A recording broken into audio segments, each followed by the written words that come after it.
असमाधान नजर आता है। जब आप लोगों के पास समाधान हुआ तभी जनता के पास संभव हो सकता है।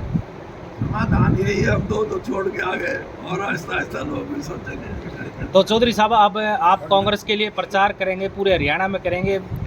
नहीं, आप पूछ लो कहाँ टाल करनी है। नहीं, एक और बात थी आपकी चौधरी साहब, एक और बात थी आपकी रोड रोलर की, चंडीगढ़ की तरफ जाने के लिए उसमें रोडे थे, रोडे अपने वाले हैं, आउटर भी दोनों रोडे हैं। अब ये जो है ना, ये आपने व्याख्या करनी है। मैंने तो रोडे बताए हैं और मैं अब भी यही बात कर रहा हूँ कि मेरा एक ही मेरा सोच का हिस्सा है। मैं उसको कुछ हद तक, मैं ये भी नहीं कहता कि मैं पूरे रूप से पूरा कर दूंगा, लेकिन हरियाणा के अंदर वर्कर को इनिशिएटिव लेना वो मैं कर सकता हूँ और उस इनिशिएटिव से आम साधारण वोटर को अपने साथ जोड़ना। ये प्रक्रिया मैं सिर्फ पार्लियामेंट के इलेक्शन की बात नहीं, असेंबली इलेक्शन तक इस पे मैं जोर दूंगा। और कम से कम 20-22 ऐसे हल्के हैं यहाँ जिसको मैं मध्य हरियाणा बोल रहा। यहाँ अब जैसे लोकसभा के 9 हल्के सारे 9 के 9 में कांग्रेस है ही नहीं। एक आदमी जो जीता था वो कांग्रेस को छोड़ गया और वो भी जीतने की प्रक्रिया कैसी थी, क्यों थी? कांग्रेस बीजेपी ने जिस तरह अपनी टिकट आखिरी वक्त में अपनी सोच के हिसाब से टिकट नहीं दी, वो भी एक कारण था कांग्रेस का जीतने का। तो यहाँ कांग्रेस को मजबूती देना इसलिए ज़रूरी है कि इस इलाके के अंदर हम अगर कांग्रेस को मजबूती देंगे तो यहाँ की जो राजनीतिक जो एक वैक्यूम है वो वैक्यूम ख़त्म करना ज़रूरी है। और इसमें शैलजा जी का भी काफ़ी योगदान हो सकता है और रणदीप सिंह जी का भी अच्छा है, क्योंकि वो भी इसी इलाके से हैं। और मैं ये भी कोशिश करूँगा, अब मेरी कितनी चलेगी वो मालिक को ज़्यादा पता है, कि भूपेंद्र सिंह हुड्डा जी का और इन सभी साथियों का मैं खुद हम इकट्ठा जुड़ के चलेंगे तो कांग्रेस यहाँ सत्ता में भी आएगी और लोगों को उसका फायदा भी होगा। क्योंकि लोग अगर कांग्रेस के साथ वैसे नहीं है, आज कोई ये सोचे कि कांग्रेस वैसे ही बड़ी मजबूत हो रही है ना, बीजेपी से लोग नाराज हैं। मतलब दुखी लोग कांग्रेस की तरफ। हाँ, दुखी तो नहीं, नाराजगी है, और नाराजगी भी इन एफिशिएंट गवर्नमेंट और पार्टी ने तो कभी कोशिश ही नहीं की।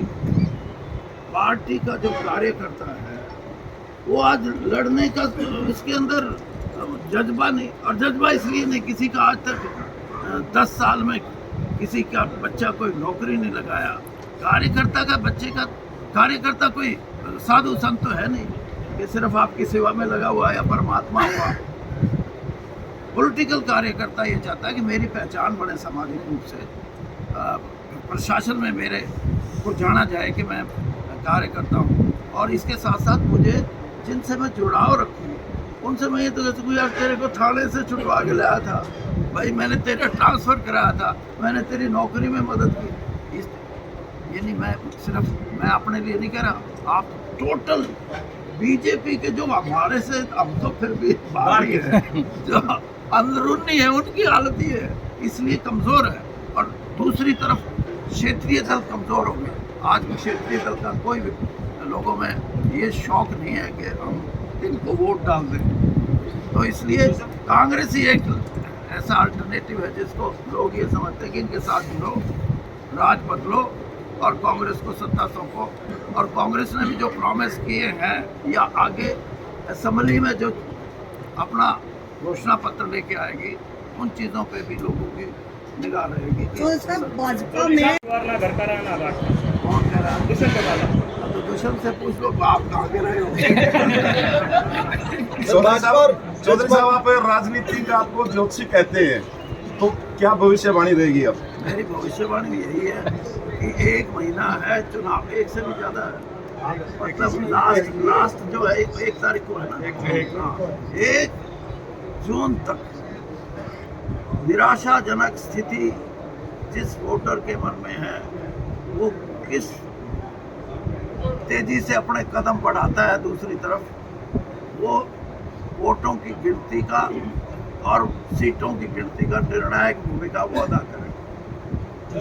देखिए, जो इंडिया का जो गठबंधन है वो, जैसे मैंने अपने भाषण में भी कहा कि ग्रेजुअली आहिस्ता आहिस्ता लोग भारतीय जनता पार्टी से इंडिया गठबंधन की तरफ या भारतीय जनता पार्टी को वोट ना देने की जो प्रक्रिया है लोगों के मन में वो चल रही है। वो कितनी स्पीड से चलेगी उतना ही उनको नुकसान हो। सब चुनाव दो ही तरफ है, एक इंदिरा गांधी का एक नरेंद्र मोदी का। विपक्ष कहता है कि भाई ये मुद्दों हटाना चाहिए। आपने दोनों के साथ 10 साल आप यहाँ रहे, पूरी आपकी राजनीति, आप क्या मानते हैं कि डिफरेंस क्या है? देखिए, उस डिक्टेटरशिप को नहीं आप डिक्टेटरशिप कह सकते। वो ये था कि how prime minister is prominently ruling the country, मतलब प्राइम मिनिस्टर इंदिरा गांधी की एक छाप थी कि वो मजबूती से राज करती है। यहाँ मजबूती के राज करने के इरादे नहीं हैं। यहाँ तो संविधान को परिभाषित करना और प्रजातंत्र लोकतंत्र की दिशा दशा कैसी हो और लोगों के अधिकार, वो सारी चीज़ें कितनी ऐसी हम बात हमको बोल सकते हैं जिससे ये बात झलकती है कि इन चीज़ों को लोकतंत्र को खतरा संविधान को ये बेसिक चीज़ें हैं जिससे कि आज़ादी को हम आगे 140 करोड़ का मुल्क हो और दुनिया में जिसको हम ये कि largest democracy of the world, तो ये बहुत बड़ी चीज़ है हमारी।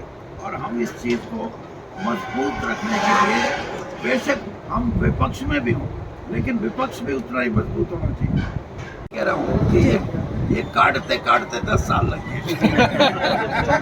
चौधरी साहब, आपने नायब सैनी जी को प्रदेश अध्यक्ष रहते हुए पार्टी को मजबूत करने का गुरु मंत्र दिया था। क्या वो आपका दिया हुआ गुरु मंत्र अब भी नायब सैनी को काम आएगा?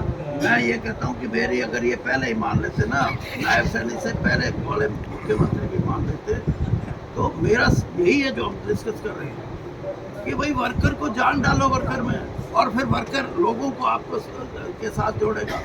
दोनों काम नहीं हुए, और नहीं हुए इसलिए मैंने मुख्यमंत्री जी जो हमारे क्या नाम खट्टर साहब, उनको कहा, मैंने कहा खट्टर जी, 2 चीज़ें हैं मेरे मन में, आप एक चीज़ लोगे तो एक बात है, नहीं लोगे तो कहने लगे क्या?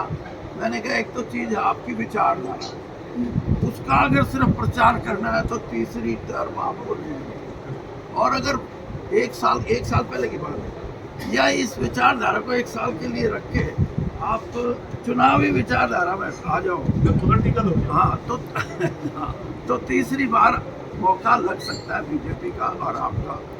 तो मेरे को बात में चौधरी साहब एक मिनट लेट मी कंप्लीट। ये बात करते करते 2 मिनट के बाद सोच के कि ऐसे चौधरी साहब एक बात कि दोनों इकट्ठी नहीं चल सकती।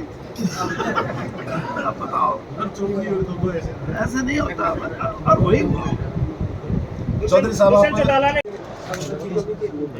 ये आखिरी सवाल करना, फिर जवाब दूंगा। अभी पहले सवालों से तो साहब, मेरा एक सवाल है आपसे कि 3 बड़े राजनीतिक घराने हैं, एक आप है, एक चौधरी बंसीलाल का परिवार है और एक चौधरी भजनलाल का परिवार। दोनों राष्ट्रीय पार्टियों ने ये तो चुनाव लड़ने वाले परिवार थे और जीतने वाले परिवार भी थे, तीनों को टिकट नहीं दिया। इस पर आपकी क्या प्रतिक्रिया? देखिए, ये कोई पारिवारिक दृष्टि से टिकट ना देना या टिकट देना, मैं इसको नहीं मानता। अब आप वैसे तो चौथा परिवार भी आपको याद करना चाहिए, जो 3 खड़े हैं, वो भी पूर्व उप प्रधानमंत्री का परिवार है, और एक और परिवार है पंडित भगवत दयाल शर्मा का, वो भी परिवार है।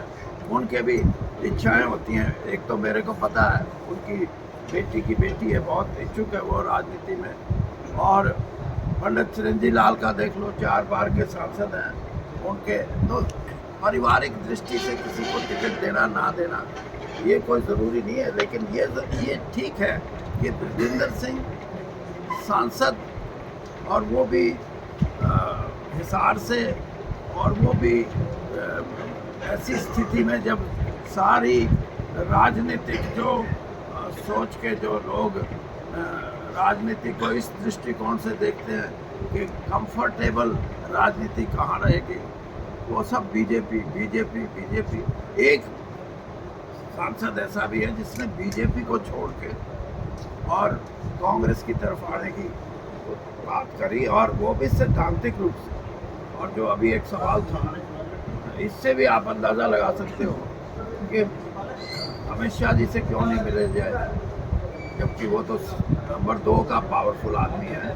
तो ये वैचारिक बात है, और वैचारिक बात मेरे को भी ये नज़र आता था कि थोड़ा बहुत फ़र्क होगा जो विचारधारा है, ये तो पहले से पता था, लेकिन आहिस्ता आहिस्ता एडजस्टमेंट हो जाएगी।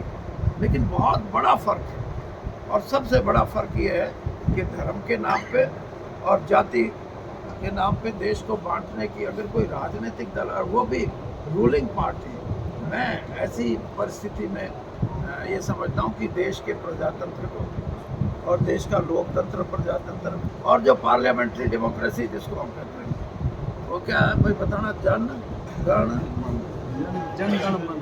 गण मन अधिनायक, dictatorship of the common man. यहाँ डिक्टेटरशिप की परिभाषा बदलने की कोशिश हो। डेमोक्रेसी ही खतरे में, उसमें गांधी लोग मंगलसूत्र या राम मंदिर जाएंगे या मतलब इस तरफ जाएंगे। चलो, आपने एक अच्छा सवाल पूछा, मैं इसके बारे में सोच रहा था। एक गरीब आदमी है, ईमानदारी से बताता हूँ, मंगलसूत्र तो उनकी औरतों के गले में भी होता है, लेकिन टिन का होता है, स्टील विन टिन, वो मंगलसूत्र भी है। और ऐसे मंगलसूत्र भी हैं जो चांदी से बने हुए हैं, और ऐसे भी मंगलसूत्र है कि मंगलसूत्र नाम का सूत्र है, लेकिन उस ये सारी बातें कोई प्रधानमंत्री जैसा आदमी इन बातों के लिए, मैं ये छोटी बातें हैं, इनका जवाब देना भी मैं समझता हूँ। क्या आप यानी एक चीज़ को सारे घुमा फिरा के उस चीज़ को, ये है कि मुसलमान क्या गले में कुछ पहनते नहीं, लेकिन राजनीति में धर्म भी नहीं खत्म है, धर्म की व्याख्या को छोटा बना के प्रस्तुत करना, ये किसी राजनेता का काम नहीं, प्रधानमंत्री का तो होना ही नहीं चाहिए। चौधरी साहब, आपने